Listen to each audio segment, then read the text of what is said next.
السلام عليكم ورحمة الله وبركاته. الحمد لله الصلاة والسلام على نبينا محمد وعلى آله وصحبه من تبعهم بإحسان إلى يوم الدين أما بعد. Une fois de plus, je m'excuse pour le problème de connexion qui a fait tarder le ders. Notre mubashara, on rentre directement dans le nouveau bab. La dernière fois, on avait pris Ad-Da'wa ila la ilaha illallah, qui est l'appel à la ilaha illallah. اليوم نأخذ باب تفسير التوحيد وشهادة لا إله إلا الله. Donc maintenant on va prendre justement les versets qui expliquent le sens du tawhid et de la ilaha illallah. يقول في المتن قول الله تعالى أولئك الذين يدعون يبتغون إلى ربهم الوسيلة أيهم أقرب. Ceux-là qu'ils invoquent, c'est-à-dire que les mouchrikoun invoquent, recherchent le moyen de se rapprocher de leur Seigneur. Le commentateur a ajouté la suite du verset qui n'est pas présente dans le matn. يقول ويرجون رحمته ويخافون عذابه إن عذاب ربك كان محذورا. Et qu'ils espèrent la miséricorde de leur Seigneur, ils ont peur de son châtiment, et le châtiment de ton Seigneur est certes redoutable. Taïb. Donc maintenant dans le charh des kalimat, ça revient à la traduction approximative qui a été faite. Lorsqu'il dit Ulaika allazina yad'una, ceux-là qu'ils invoquent, en fait c'est qu'ils adorent. Yad'un et ya'budun, car on expliquait que ad-du'a ou al-ibada, que l'invocation c'est l'adoration. Tout verset qui vient à dire invoquer, qui parle d'invocation, on y met également le sens d'adoration. Et non pas la simple demande, mais ça rentre également du'a al-ibada, on a expliqué, qui est l'invocation de l'adoration. Yabtarun yatlubun, ils cherchent un moyen, c'est-à-dire par l'obéissance et l'adoration, de se rapprocher le plus possible d'Allah subhanahu wa ta'ala.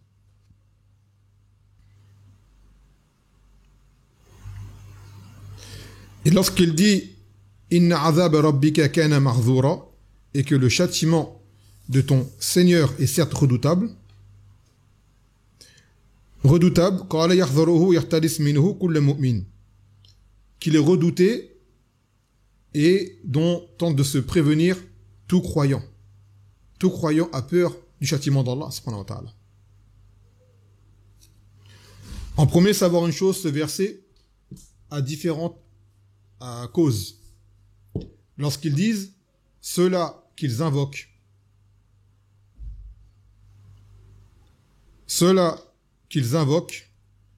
ils cherchent auprès de leur Seigneur le moyen de se rapprocher. Ça veut dire que les mouchrikoun invoquent des personnes qui, elles, cherchent à se rapprocher d'Allah Azza wa Jal. Il a été dit que ce verset-là concerne Isa et sa mère. Car vous savez que Isa et sa mère sont adorés par les Nasara. Et il a été dit qu'il s'agit de djinns qui auparavant étaient dans le koufr et puis par la suite se sont soumis à Allah Azza wa Jal. Les gens adoraient ces djinns qui par la suite sont rentrés en islam et après ont cherché à se rapprocher d'Allah et que les gens continuaient à les invoquer. وذكرت أسباب. يقول يخبرنا سبحانه وتعالى بهذه الآية الكريمة أن هؤلاء الذين يعبدوهم المشركون مع الله عز وجل من الملائكة والصالحين هم أنفسهم يطلبون التقرب إلى الله بالطاعة والعبادة. Donc Allah nous informe à travers ce verset que ces personnes adorées par ces mouchrikoun, eux-mêmes, ah oui, également j'ai oublié, parmi les causes de la descente de ce verset, l'auteur le cite, il s'agit de malaïka, qu'il s'agit d'anges et de gens pieux. Donc le verset a différentes causes. Et un verset peut avoir différentes explications. Un verset peut avoir différents tafsirs, sachez-le. Et même plusieurs causes de descente de révélation. Donc soit c'est Isa et sa mère, soit ce sont des djinns qui sont convertis à l'islam, soit ce sont des malaïkas, ou soit des gens pieux. Quoi qu'il en soit, les mouchrikoun adorent des gens qui, eux, adorent Allah Azza wa Jal. يقول الفوائد بطلان عبادة المشركين لغير الله بكون معبودهم أنفسهم يطلبون القرب إلى الله. Donc en premier lieu, on voit la nullité de l'adoration de ces mushrikines, c'est-à-dire l'adoration pour autre que Allah, du fait que ces gens que eux-mêmes adorent sont des gens qui eux-mêmes adorent Allah Azza wa Jal. Donc comment ton adoration peut être valide pour envers une créature qui elle-même, et là, créatures, ce sont des personnes en fait, et ça peut être des malaïkas, comme on a dit, ou des anges, ou des prophètes, ou autres, mais en fait, tu invoques quelqu'un qui lui-même invoque Allah Azza wa Jal. Donc comment ton adoration serait-elle valide? Elle n'a pas de sens. Elle n'a aucun sens. ثالثا صلاح مع المعبودين لا يبرر الشرك بهم. Le fait que cette chose que tu adores, que tu invoques, si c'est une créature qui est pieuse, cela ne te permet pas de l'invoquer. Car vous savez, beaucoup de gens aujourd'hui se sont mis à adorer ce qu'ils appellent des awliya. Et parmi ces awliya, certains étaient des gens mauvais et d'autres des gens qui étaient bien, mais qui n'ont pas appelé à être adorés. C'est le cas de Isa, mathalan, ou d'autres. Des gens aujourd'hui, leurs tombes sont adorées. Des gens cherchent la baraka auprès de ces tombes, et Inch'Allah, le beb va venir. Et parmi eux, il y a des gens qui étaient des grands foussaq, même des munafiqoun, des grands pervers, des démons. Et d'autres étaient des gens qui étaient pieux, sincèrement. Mais n'ont pas demandé d'être adorés, les gens ont exagéré dans leur personne et se sont mis à s'adorer après leur mort. Donc cette piété, cette religiosité qu'il y avait chez ces gens-là, ne te permet pas de les adorer. Et d'ailleurs, ça c'est parmi les qawaid al-arba'a, pour ceux qui les ont apprises, que le Nabi sallallahu alayhi wa sallam a trouvé les gens divisés dans l'adoration. Parmi eux, certains qui adoraient des pierres, d'autres qui adoraient des arbres, d'autres qui adoraient des malaïkas, d'autres qui adoraient des prophètes. Vous voyez? Est-ce que le Nabi sallallahu alayhi wa sallam a différencié entre eux? Entre non, lui il adore une pierre, donc lui je vais le combattre, celui qui adore un prophète je ne le combats pas. Ils ont tous été mis au même piédestal. Il n'y a pas de différence. À partir du moment où tu adores autre que Allah, quelle que soit cette chose que tu adores, ce sera vain et ça fera de toi un mushrik. Aussi valeureuse que soit cette chose-là, et même aimée auprès d'Allah Azza wa Jal, tu n'as pas le droit de l'adorer. Ni la lune, ni le soleil, ni les prophètes, ni les anges, ni quoi que ce soit.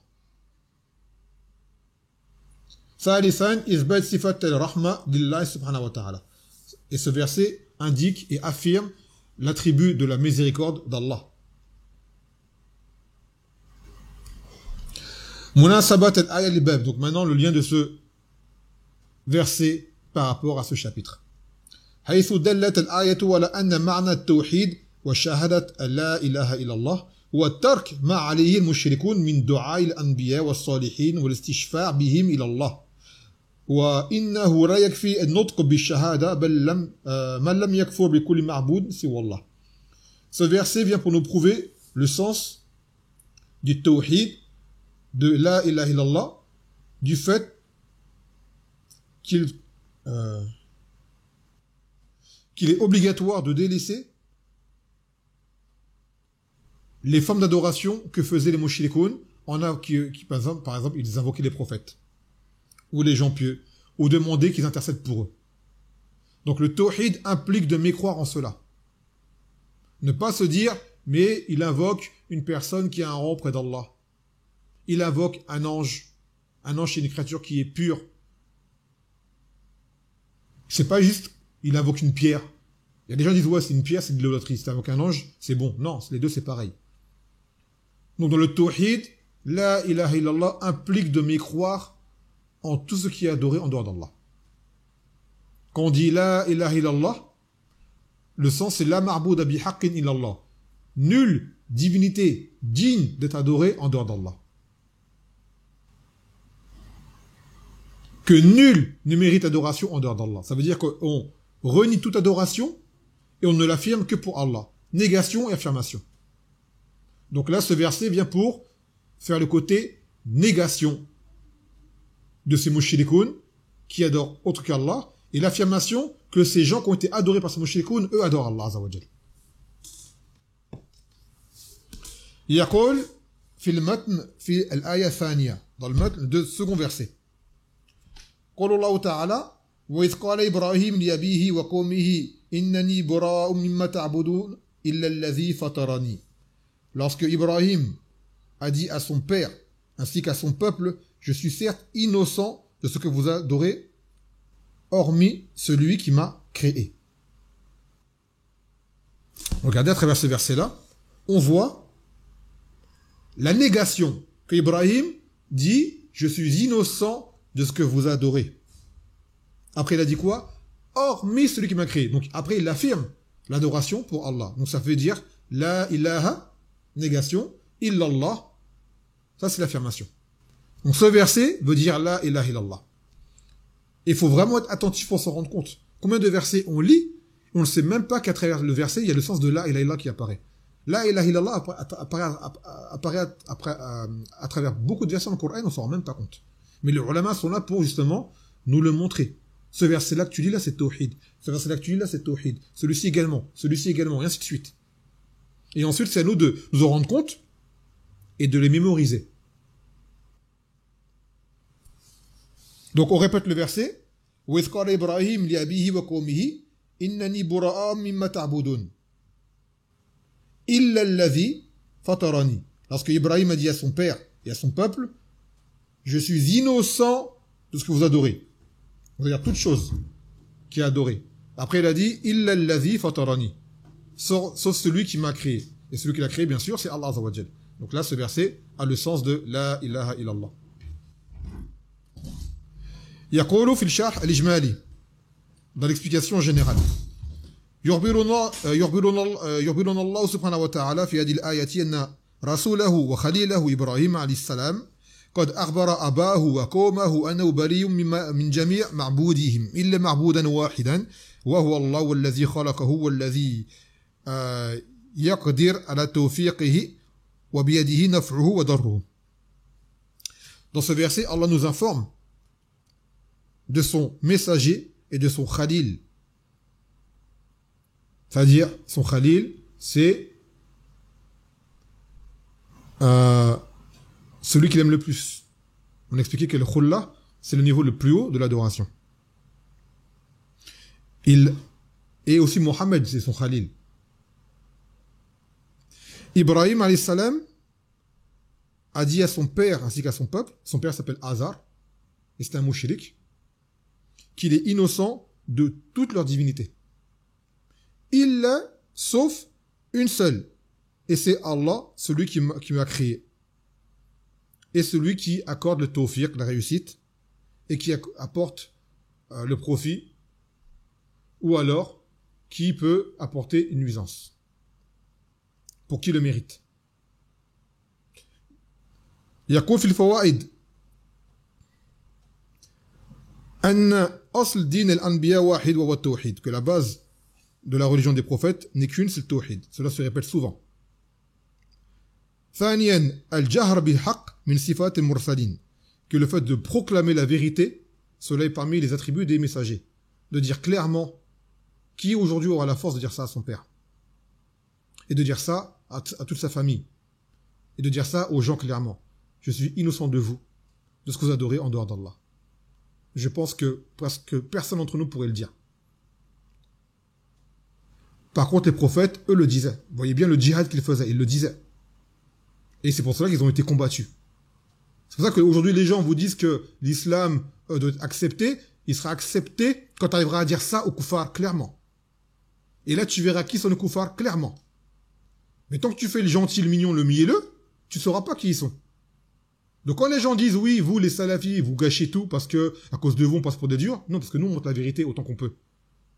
On montre la vérité. Donc les koufars se comportent avec nous comme ils devraient le faire. C'est-à-dire animosité. Et encore, même nous, on n'est pas vraiment, vous voyez, on fait mieux que d'autres, mais on ne fait pas comme il faut faire non plus. On est aussi très mielleux nous aussi. Faut pas se le cacher. Malgré cela, on fait mieux que les autres. Bismillah ta'ala. Donc, nous, on montre aux gens cette haine que tu vois du kafir envers nous. Bah, c'est ça qu'ils devraient être comme ça avec toi aussi. Et voire pire encore. Là, ce que tu vois, c'est la vérité. On t'a enlevé tes œillères, là. Ton rêve, là, on t'a mis dans la réalité. On t'a sorti de ton lit sous ta couette, on t'a mis dans la réalité. Toi, tu vas te dans ton lit sous ta couette. Tu vas aller dormir. Nous, on veut te réveiller. Les gens, ils veulent dormir. Vivre dans un rêve où tout le monde, il est beau, il est gentil. Les koufars, les musulmans, on marche main dans la main. Mais ce monde-là, il n'existe pas. Et quand bien même tu crois que ce monde-là, il existe, ce monde-là va t'emmener à quoi? Au feu, au final. Parce que tu vas finir comme eux. Donc, en fait, nous, notre rôle, ce serait de dire cela. Maintenant qu'Allah nous pardonne notre faiblesse. Mais si au minimum, on n'arrive pas à le dire, alors qu'on ne dise pas le contraire. Si on n'arrive pas à dire le haq, au moins qu'on ne défende pas le batil. Parce que tu as des gens, ils n'arrivent pas à dire le haq, et quand d'autres le disent, eh bien, ils se rangent contre les gens du haq. Ils disent, pourquoi tu dis ça? Faut pas faire ça, tu fais des problèmes. Je dis, t'as quel âge? Je dis ce que je dois dire. T'arrives pas à le dire toi? Laisse-moi le dire au moins moi. Si t'arrives pas à le dire comme moi, au moins ne t'oppose pas à moi. Et bah, t'as des gens qui te mettent des bâtons dans les roues. Tu dis la vérité, ils viennent t'en empêcher. Ça, c'est très très grave, ça. C'est une trahison, en fait. C'est une trahison. Donc, si toi, tu vois un jour, t'arrives pas à dire la vérité, quelqu'un arrive à la dire, remercie Allah que quelqu'un l'ait fait. Parce qu'au moins, l'obligation leur aurait été faite. Et toi, ne fais pas de croche-pied à tes frères. Et ne le critique pas, il est trop dur, ceci et cela. Dis, alhamdoulilah, quelqu'un l'a dit. Moi, j'ai pas pu le dire, mais au moins, quelqu'un a pu le dire. Et on nous demande qu'Allah nous donne la force d'arriver à retransmettre son message et de suivre la voie de ses prophètes comme il se doit. Car c'est un djihad. Dire la vérité, c'est un djihad. Vous voyez, regardez les témoins de Jéhovah dans la rue, là, comment ils font. Leur cinéma, là. Quand ils tapent du pied, ils crient tout fort. Ou ils vont frapper chez les gens. Normalement, on est prioritaire de faire cela, nous. Ceux qui le font un peu, c'est l'établir. Mais ils le font pas, ils n'appellent pas Allah, ilaha illallah. Je vous dis pas qu'on devrait aller faire du porte-à-porte. Mais nous, on devrait avoir ce courage de dire les choses clairement comme eux, ils arrivent à le dire. Dans la rue, tu les vois, les gens crier « La sauvegarde, c'est avec Jésus-Christ. Celui qui n'aime pas Jésus-Christ, il ira en enfer, ainsi de suite. » Ils osent dire cela. Est-ce que nous, on ose dire cela, celui qui fait du shirk, il ira en enfer? On n'ose pas le dire. On baisse la tête. Eux, ils arrivent à le dire. Alors qu'ils ont tort. Et l'établir arrive à aller aborder les gens, à parler dans les masajids, alors qu'ils ont tort. Et nous, on baisse la tête. Alors que normalement, la parole de vérité, elle est chez nous. Mais on la dit pas. On a peur. Perdre le travail, perdre ceci, perdre cela. Parce qu'on a une foi qui est faible, malheureusement. On est une époque où on est très très faible. Faut qu'on se rende compte, on est très très faible. Malgré tout, on ne désespère pas, on espère qu'Allah nous pardonne, mais on est très très faible. يقول طيب ثالثا وجوب إنكار المنكر ولو على الأقربين. Regardez ce qu'il dit. L'obligation de blâmer ce qui est prohibé, même si c'est avec les proches. Quitte à le dire à ton père, à ta mère, à ton grand frère, à ton grand-père, à ton oncle. Le dire à nos proches. Comme quand Ta'ala وَانذِرْ عَشِرَتَكَ الْأَقْرَبِينَ. Et avertis les gens qui sont les plus proches. À la base, on devrait commencer par eux. Qui est-ce qui a eu la force de dire à son père ou à sa mère, parmi ceux qui sont koufars, maman, tu sais que si tu rentres pas en islam, tu fais pas si tu pas ça, tu vas finir en enfer éternellement. Papa, tu sais que si jamais tu ne fais pas ci, ça, tu vas aller en enfer. Qui a la force de le dire clairement? Je pense pas qu'on ait beaucoup à le faire. Je pense pas qu'on soit beaucoup à le faire. Wallahu ta'ala alam. Et par contre, quand on le dit pas avec méchanceté ou on le dit avec, malgré tout, avec respect sur nos parents. Ou les membres de la famille qui sont plus âgés que nous.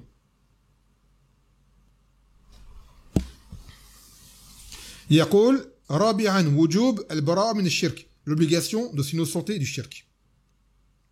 خامسا بيان أن قوم إبراهيم يعبدون الله ولكنهم يشركون معه. Et dans ce verset, on voit que le peuple d'Ibrahim adorait Allah, mais adorait autre que lui avec lui. Parce qu'il a dit Ibrahim, illa allazi fatarani, à part celui qui m'a créé. Donc, vous savez, il n'a pas nommé Allah. Quand il a dit ça au peuple d'Ibrahim et à son père, il savait de qui il parlait. C'était Allah. Car je vous ai dit, les mushrikoun avaient pour croyance que Allah était le créateur. Que Allah était le créateur. Vous avez pour croyance de cela.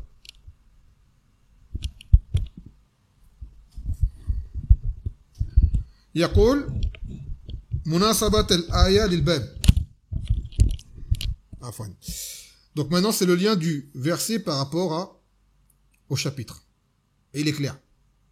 حيث دلت الآية على أن التوحيد الشخص لا يصح إلا إذا تبرأ من عبادة كل ما سوى الله. Ce verset nous indique que le tawhid de la personne ne sera jamais valide tant qu'il ne sera pas innocenté de tout ce qui est adoré en dehors d'Allah.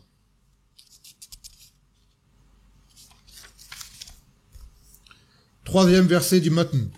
قل الله تعالى اتخذوا أحبارهم ورهبانهم أربابا من دون الله. Ils ont pris leurs rabbins ainsi que leurs prêtres ou moines en tant que seigneurs en dehors d'Allah. En dehors d'Allah. Et ce verset-là va revenir dans un autre chapitre plus tard qui est dans l'obéissance des savants et des gouverneurs.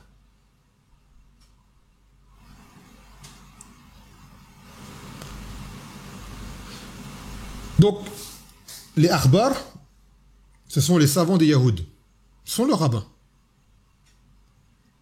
Et ruhban, c'est le djem de rahib, ce sont comme les moines. Sauf que les moines, chez les Nasara, eux, ce ne sont pas des savants. Ce sont des dévots.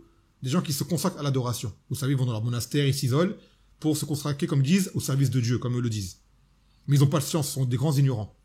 D'ailleurs, dans le hadith de l'homme qui avait tué 99 personnes, que vous connaissez souvent, de hadith de Abi Sa'id al-Khudri, un homme avait tué 99 personnes, il voulait absolument se repentir. Il a demandé aux gens qui est la personne la plus savante. Et les gens l'ont indiqué, justement, un prêtre, un rahib. Il est parti le voir. Il lui a dit, j'ai tué 99 personnes. Puis-je me repentir? Il lui a dit non. Qu'est-ce qui s'est passé? Cet homme s'est mis en colère, il l'a tué. Ça fait 100 personnes. Donc ce moine, par son ignorance, ça a causé sa perte. Comme il a dit non, il s'est fait tuer. Car ce n'était pas un savant. Donc fais attention, car aujourd'hui les gens sont trompés. Quand ils voient quelqu'un dans l'adoration très investi, ils pensent que c'est un savant. Non, c'est pas un savant. Savant, c'est quelqu'un qui a le savoir. Lorsqu'il voit les versets, même il peut avoir moins de choses mémorisées en tête, mais quand tu donnes un texte, un verset ou un hadith, il le comprend. T'as des gens, ils ont le Coran par cœur, mais ils comprennent pas les versets. T'as des gens, ils ont des hadiths dans la tête par cœur, mais ils connaissent pas l'essence. Et t'en as des fois, t'as des savants, le hadith, il va peut-être pas y penser, peut-être qu'il l'aura pas mémorisé. Tu vas lui donner le hadith, avec le savoir qu'il a, avec la langue arabe et les autres hadiths, il saura te dire, ce hadith veut dire ça, ça, ça, ça, ça. On en prend tel et tel tel jument. Ça, c'est un savant. Même s'il n'est pas éloquent. Même s'il bégaye ou quoi, il sait sortir le savoir à travers les textes. C'est ça, un savant. T'as des gens, c'est des savants, le Coran, ils le lisent pas bien. En tajwid, ils sont pas forcément forts. Mais quand il lit le verset, il sait ce que le verset veut dire. Quand tu as une question à lui poser en religion, il sait te répondre avec le dalil. Alors t'en as d'autres, ils sont des imams, tu poses une question, il fait je dis pas pour critiquer l'imam, attention, hein. Mais pour dire que c'est pas un savant. Il a par cœur, mais il n'a pas la compréhension qui va avec. Et il a dit le Nabi sallallahu alayhi wa sallam, que tu peux trouver une personne qui a du hifz, qui a pas de fiqh, et quelqu'un qui a moins de hifz, mais qui est afqah. Il a moins de mémorisation que l'autre, mais il a plus de compréhension. Un texte, il te l'explique directement. Donc attention aux beaux parleurs ou aux récitateurs. Ce ne sont pas forcément des savants, et ni même forcément des enseignants, à part dans leur domaine. Il peut être un prof dans le tajwid, tu lui donnes un livre dans le fiqh, il pourra rien te dire. Un livre dans la aqida, il pourra rien te dire, il connaît pas, ou il comprend pas. Les versets, il les a dans sa tête, hein, mais il les comprend pas. Du moins, il sait pas en déduire les jugements. Lui, il saura te dire les arkanes de tajwid, comment réciter tout ça, mais l'application, l'acte, comment agir, il pourra pas. Lui-même, il est plein de transgressions des pieds à la tête. Donc, bien différencier.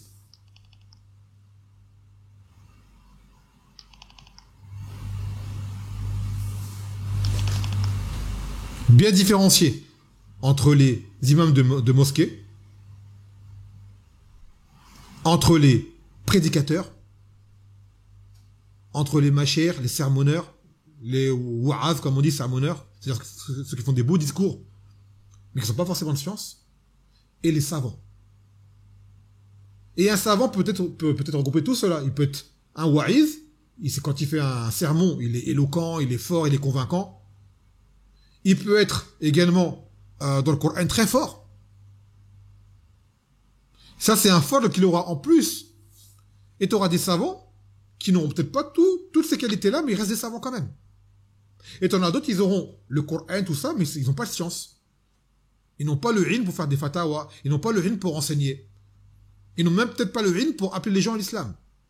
Correctement. Tu vas le dire, ça veut dire quoi? La ilaha illallah. Il ne saura même pas dire c'est quoi le sens de la ilaha illallah.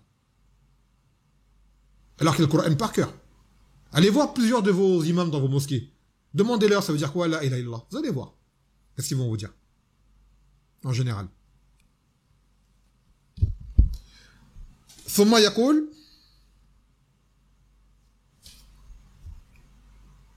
je me suis arrêté haut, je me suis perdu. Donc à propos de ceux qui ont pris leur rabbin et leur moine en tant que seigneur en dehors d'Allah Azza wa Jal. يقول في الشرح الإجمالي explication générale يخبرنا الله سبحانه وتعالى في هذه الآية أن اليهود والنصارى قد انحرفوا عن الصراط السوي وأتوا ما لم يؤمروا به فاتخذوا علماءهم عبادهم آلهة لهم يعبدونهم من دون الله وذلك أنهم يطيعونهم في تحليل ما حرم الله وتحريم ما أحلل الله فيشركون بهم أو فيشركونهم معه في الشرك أو في التشريع فيشركونهم معه في التشريع. Allah dans ce verset nous informe que les Yahoud et les Nasara ont pris un chemin déviant. Car ils ont fait ce qui ne leur a pas été ordonné. Voire même, ils ont transgressé ce qui leur a été ordonné. Du fait qu'ils ont pris leurs savants et leurs dévots comme divinités. Et ils sont mis à les adorer. Comment ils les ont adorés? Est-ce qu'ils se sont prosternés devant eux? Non. Est-ce qu'ils font des doras? Ils leur demandent des choses? Non. Est-ce qu'ils égorgent pour eux? Non. Qu'est-ce qu'ils font? Ils leur obéissent en rendant licite ce que Allah a rendu illicite et en rendant illicite ce que Allah a rendu licite. Donc ils ont fait quoi? Ils les ont rendus comme des législateurs. En tashri'a, le fait de mettre des lois. Et ça, c'est le droit d'Allah, exclusif d'Allah. Vous comprenez? C'est pour cela que les ulama sont très sévères au sujet des élections, et principalement les élections législatives, celles qui ont eu lieu là il y a pas longtemps cet été, sur lesquelles on était très là-dessus, on a fait beaucoup d'inkar, beaucoup de blâme. C'est un sujet sur lequel normalement on ne doit pas hésiter. Trop de gens font encore la maslaha ou qui osent dire ouais c'est un sujet qui est grand, j'ose pas en parler. Non, ça c'est un sujet normalement tu dois le connaître. Que là tu vas appeler les gens à aller voter pour que des gens émettent des lois.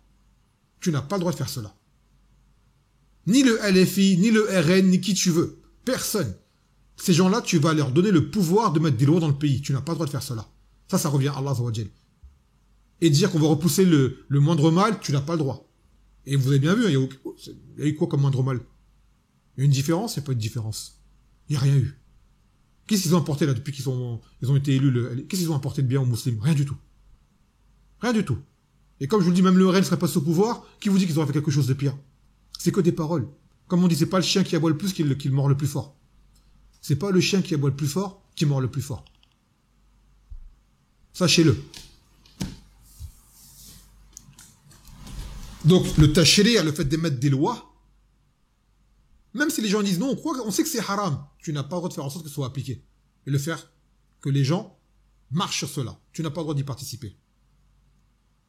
Tu n'as pas le droit. Et que tu ne votes pas, ils vont le faire. Donc toi, moi, alhamdoulilah, tu t'épargnes. Tu dis que je vote pas, ils vont le faire de toute façon. Donc, pourquoi je me mêle? Moi, je m'épargne dans ma religion, je me préserve, je participe pas avec eux. Et je conseille les gens de ne pas le faire. Je dis aux gens de ne pas le faire. Et je dis pas, c'est un sujet de divergence, ça va, ils ont divergé. Ils ont divergé, cette divergence-là, elle est invalide, elle n'est pas acceptable. Ce n'est pas toute divergence qui est excusée. Il y a des choses que les savants peuvent être amenés à dire, c'est faux, on sait que c'est faux, faut le rejeter. Il faut dire aux gens, ce savant là-dessus, il n'a pas vu juste. La divergence n'est pas un prétexte pour pouvoir faire ce que l'on veut. Il y a des divergences qui sont acceptées, qui sont excusées certes, sur la d'autres, elles ne le sont pas. Comme celle-ci, celle du sujet des élections, c'est une divergence qui n'est pas acceptable. Elle ne l'est pas. Et n'en déplaise à ceux qui disent que je suis trop dur, c'est une réalité. طيب يقول في الشرح الإجمالي. Non, on vient de le lire, ça, Afwan. On vient de le lire. Donc, comment ils ont adoré leurs savants et leurs dévots en leur permettant de dicter ce qui est halal et ce qui est haram. Et aujourd'hui, on va le trouver dans la Ummah, ça. On va le trouver également. Les gens qui exagèrent dans les savants. Oui, Cheikh, il a dit que j'ai le droit. Cheikh, il dit que je peux. Ce qu'il a dit, Cheikh, là, c'est faux. Ça contredit tel verset et tel hadith. Oui, mais Cheikh, il sait, il connaît. Ça rentre dedans. C'est un comportement qui est similaire à celui des gens du livre avec leur leader religieux. Mais, Inch'Allah, un chapitre entier va venir là-dessus pour pas trop s'attarder. يقول الفوائد أن طاعة غير الله في مخالفة أحكام الله من الشرك بالله. Le fait d'obéir à autre que Allah dans ce qui contredit les règles d'Allah, c'est du shirk. Attention à bien comprendre. C'est du shirk à quel moment? Au moment où tu le rends halal. C'est pas quand tu fais un haram et tu sais que c'est haram, tu dis je sais que j'ai pas le droit de le faire. C'est quand tu rends halal ce qui est haram. Faut bien comprendre la chose, hein. Sinon, on serait tous dans le shirk quand on fait des péchés. Par exemple, quelqu'un qui fume, mathalan. On va dire, ouais, il a désobéi à Allah, il a fait du shirk. Non. On va dire qu'il a fait du shirk, par exemple, s'il va dire, j'ai le droit de le faire, et tu lui prouves qu'il a tort. C'est haram, tu dis non, c'est halal. Quelqu'un qui va faire, par exemple, il va forniquer avec une femme, tu lui dis, t'as pas le droit, c'est haram, dis non, c'est halal. Tu vois? Il va rendre halal le haram, donc ça revient à démentir Allah Azza wa Jal, et se permettre de mettre des règles dans la religion. Ça, c'est du shirk. En fait, tu t'es rendu toi-même législateur. Tu t'es permis de dire ce que les gens ont le droit de faire, mais pas le droit de faire. Et ça, c'est le droit d'Allah exclusif. Ni un gouverneur ne peut le faire, ni un savant ne peut le faire. Ni ton père, ni ton grand frère, ni ton cher. Et ni ton mari pour la femme qui obéit à son mari. Il n'a pas le droit de te faire désobéir à Allah Azza wa Jal et te faire croire ce qui est halal alors que ça ne l'est pas. ثانيا لا طاعة لمخلوق في معصية الله, qui n'est pas permis d'obéir à une créature en ce qui amène à désobéir à Allah Azza wa Jal. ثالثا لا يعتبر العمل صالحا إلا بشرطين الإخلاص لله والمتابعة للرسول. Que un acte n'est pas considéré comme étant salih, c'est-à-dire pieux et accepté, si ce n'est avec deux conditions, qui sont la sincérité pour Allah et le suivi prophétique. رابعا عدم العصمة للعلماء, que les savants ne sont pas infaillibles. Retenez bien cela, les savants ne sont pas infaillibles. Il ne faut pas comment je dis ça déjà le mot, le terme, j'ai oublié.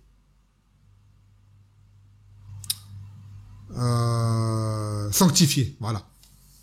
Sanctifier. Ou un terme que j'ai vu une fois, j'ai bien aimé, que j'ai sur les réseaux, la starification, voilà. Rendre les savants comme des stars. Ça, c'est gravissime. Des gens se comportent avec des savants comme des groupiers avec leur star. En fait, ils voient pas le savant comme celui qui indique la vérité, ils voient le savant comme quelqu'un, genre, comme un artiste, en fait. Vous voyez? Ça, c'est dramatique d'en arriver à ce stade-là.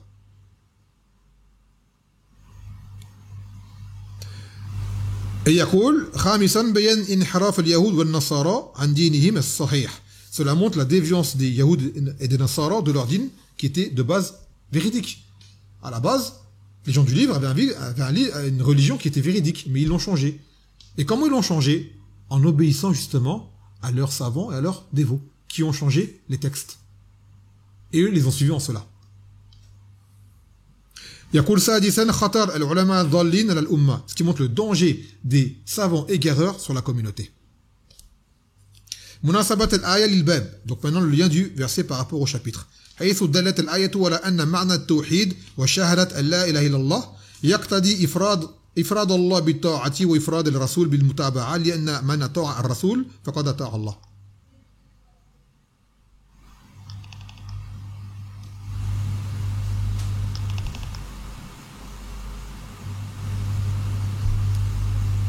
Donc ce verset nous montre dans le sens du tawhid de la ilaha illallah, cela implique d'unifier Allah dans l'obéissance. On doit unifier Allah dans l'obéissance. Et également le messager dans l'obéissance.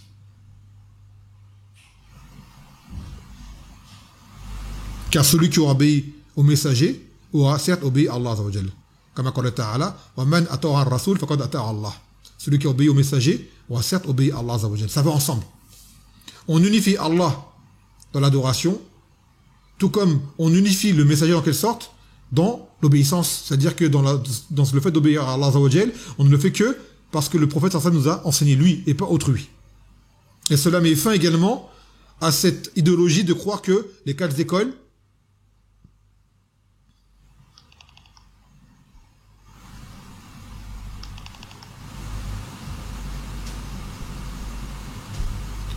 Cela, je disais, excusez-moi, met fin à cette idéologie de croire que le suivi des 4 écoles juridiques est indispensable.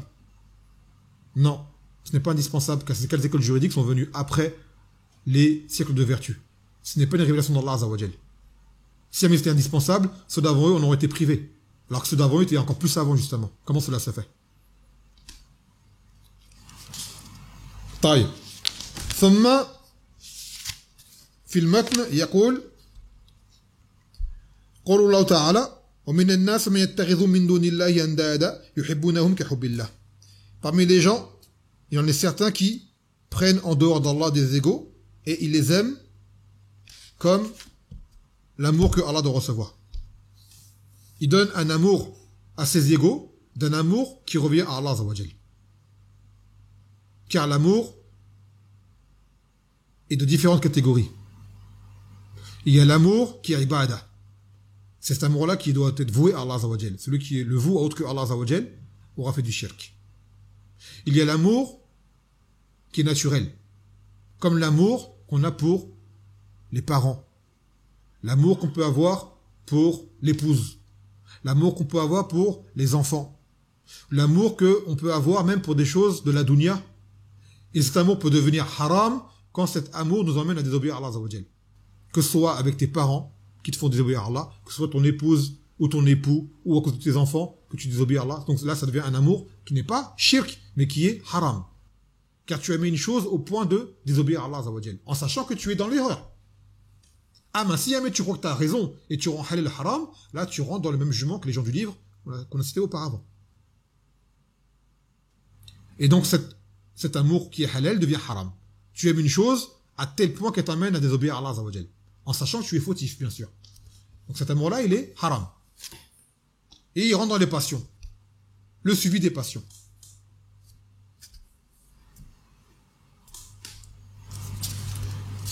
يقول في الشرح الإجمالي يخبرنا الله سبحانه وتعالى في هذه الآية الكريمة أن بعض الناس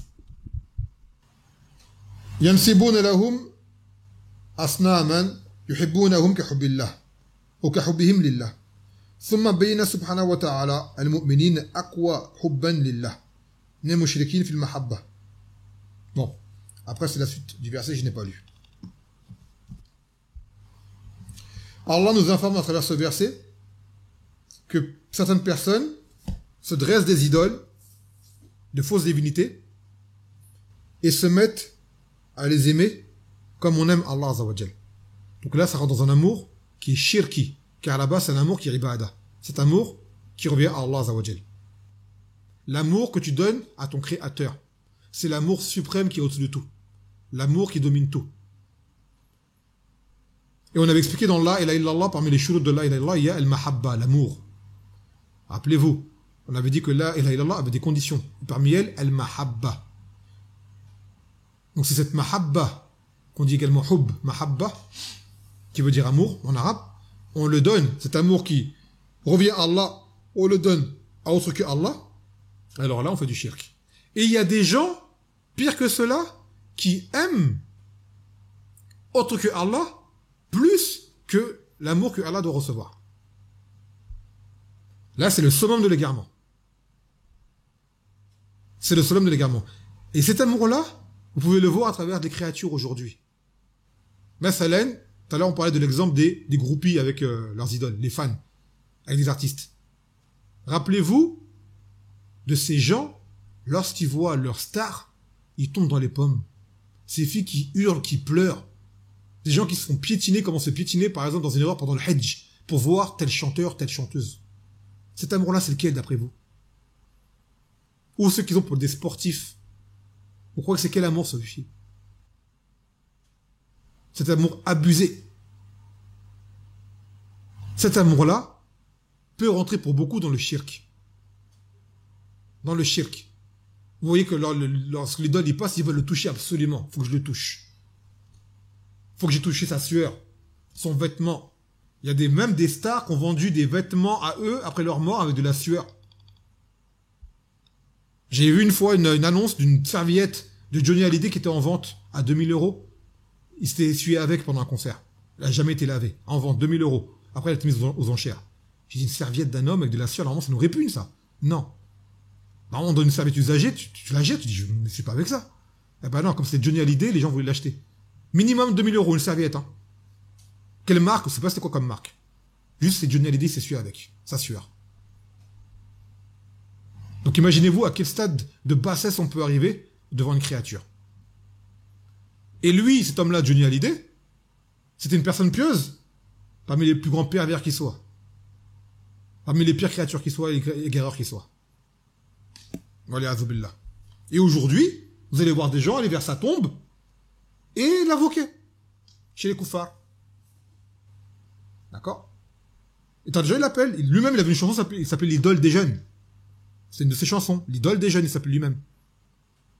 Donc maintenant, des gens, que ce soit lui, ou des grandes stars comme Michael Jackson, Elvis Presley, Bob Marley, ceux qui étaient des grandes stars, des gens aujourd'hui leur vouent un culte. Des gens aujourd'hui leur vouent un culte. Ils se font tatouer leur tête sur eux, leur nom sur eux, et ainsi de suite. Par un amour qui revient à Allah Azza wa Jal. Même si on dit qu'ils les invoquent pas forcément, ils ont dans leur cœur un amour pour eux, qui est un amour qui revient à Allah subhanahu wa ta'ala.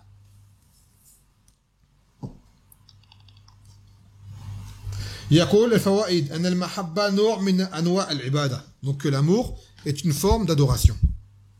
Et la peur également, on va le prendre. La peur rentre dans l'adoration. L'espoir rentre dans l'adoration. Ça sont des actes du cœur. ثانيا إثبات أن المشركين يحبون الله ولكن هذا لا ينفعهم لوجود الشرك فيهم. Et cela montre que les mushrikoun également aiment Allah. Cependant cet amour ne leur sert à rien car ils ont du shirk. Donc le shirk annule toutes leurs œuvres. T'as des mushrikoun, ils font des sadaqas pour Allah. Ils sont sincères. Ils font des adorations sincères pour Allah. Cependant tout cela est vain à cause de leur shirk. ثالثا نفي الإيمان عمن أشرك مع الله في المحبة. Que cela également annule la foi de celui qui aura associé avec Allah dans l'amour. Sa foi elle est nulle. رابعا إثبات صفة القوة لله عز وجل وكمالها. Parce que là c'est la suite du verset que j'ai pas lu. يقول مناسبة الآية للباب. Donc maintenant le lien du verset par rapport à ce chapitre. حيث دلت الآية على أن معنى التوحيد وشهادة أن لا إله إلا الله هو إفراد الله بأصل الحب الذي يستلزم إخلاص العبادة جميعها لله. Donc ce verset, dans le sens de la ilaha illallah, du fait que Allah doit être unifié dans la base de l'amour qui implique la sincérité dans l'adoration. Donc ça rentre dans le sens de la ilaha illallah. Cet amour qui revient à Allah. Et on a expliqué pour pas non plus qu'on se méprenne et que on comprenne mal que l'amour a différentes catégories. Et là on parle de l'amour qui est l'amour d'adoration.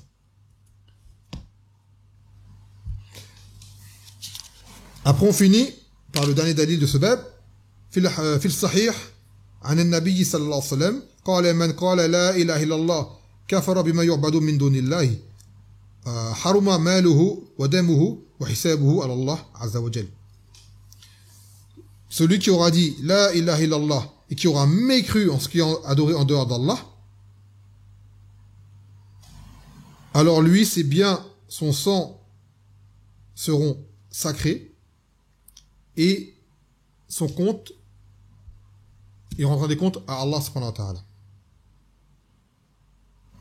C'est-à-dire les choses qui ne nous apparaissent pas, c'est Allah qui le jugera pour cela.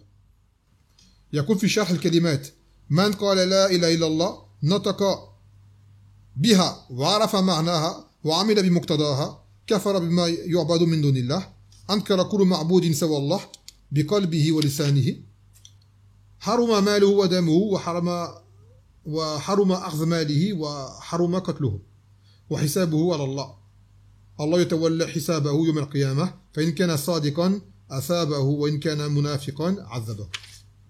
Donc celui qui aura dit la ilaha illallah prononcé par sa langue en connaissance du sens et de ses conséquences, de ce que cela implique, et qui aura mécru en dehors de ce qu'il y a dehors d'Allah Azza wa Jal, qui aura renié toute divinité en dehors d'Allah dans son cœur et par sa langue, alors lui, ses biens et son sang deviennent interdits. Il n'est pas permis de prendre ses biens, ni de le tuer. Et ça, bien sûr, hormis dans certains cas, dans les sentences, certains cas où il y a la peine de mort, sur des croyants. Cette peine de mort est une sanction. C'est-à-dire la personne, ça ne le fait pas sortir de l'islam. Mais ça, ce sont des cas particuliers. Mais de base, son sang est interdit, ses biens sont interdits. Et ensuite, il rendra des comptes à Allah s'il était véridique ou pas. Et si jamais il était un hypocrite, Allah le châtiera. Nous, on juge selon l'apparent. C'est pour ça que les munafiqoun, en islam, à l'époque du Nabi sallallahu alayhi wa sallam, étaient traités comme des muslimines. Car ils avaient dit la ilaha illallah, ils laissaient apparaître l'islam. Donc le Nabi sallallahu alayhi wa sallam ne le touchait pas. Par rapport à cela. Et pour d'autres masalih. يقول في الشرح الإجمالي يخبرنا رسول الله صلى الله عليه وسلم في هذا الحديث أن من شهد أن لا إله إلا الله وأنكر بقلبه ولسانه كل معبود سواه فإنه يحرم على المسلمين أخذ ماله إلا ما أوجبه الشرع كالزكاة ويحرم سفك دمه إلا ما أوجبه الشرع من زنى بعد إحصان أو كفر بعد إيمان أو القصاص عفوا القصاص نعم أن محاسبته على سريرته متروك إلى الله يوم القيامة فإن كان صادقا أثابه وإن كان كاذبا منافقا عاقبه. Donc là en fait ça répète ce qu'on vient de dire en gros que le hadith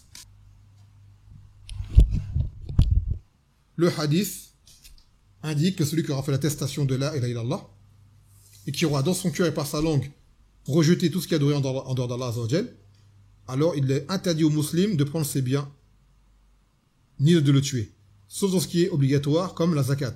La zakat c'est de l'argent qu'on doit être pris obligatoirement et que son sang est illicite sauf dans ce que l'islam oblige, comme par exemple quelqu'un qui aura forniqué après avoir connu un mariage consommé, ou alors quelqu'un qui aura apostasié, lui c'est la peine de mort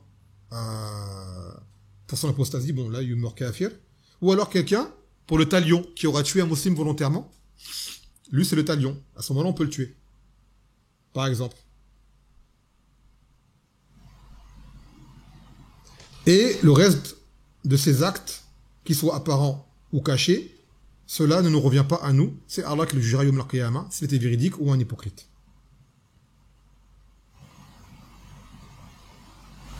طيب. Donc يقول مناسبة الحديث الباب, le lien du hadith par rapport au bab. حيث دل الحديث على أن معنى التوحيد وتفسير شهادة أن لا إله إلا الله لا يتم ولا يتكمل إلا إذا كفر بكل ما يعبد سوى الله. Donc ce hadith nous indique que le sens de la ilaha illallah ne sera complété que en mécroyant en tout ce qui est adoré en dehors d'Allah Azza wa Jal. Et ça également, c'est parmi les conditions de la ilaha illallah. C'était la 8e condition que les savants ils ont émise, le fait de mécroire en ce qui est adoré en dehors d'Allah. Et d'autres savants ont dit non, cette condition-là, à la base, elle est impliquée dans les autres, les 7 autres. Donc on n'a pas besoin de la rajouter en tant que 8e. Quoi qu'il en soit, la ilaha illallah implique négation, affirmation.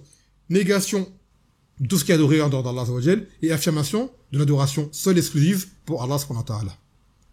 Donc voilà, on a fini pour ce soir. Et on se donne rendez-vous, bismillah ta'ala, pour demain, qui sera le dernier ders, après, par la suite, pendant quelques jours, les durus seront interrompus, jusqu'à de nouvel ordre. نكتفي بهذا القدر فسبحانك وبحمدك لا إله إلا أنت أستغفرك وأتوب إليك والسلام عليكم ورحمة الله وبركاته.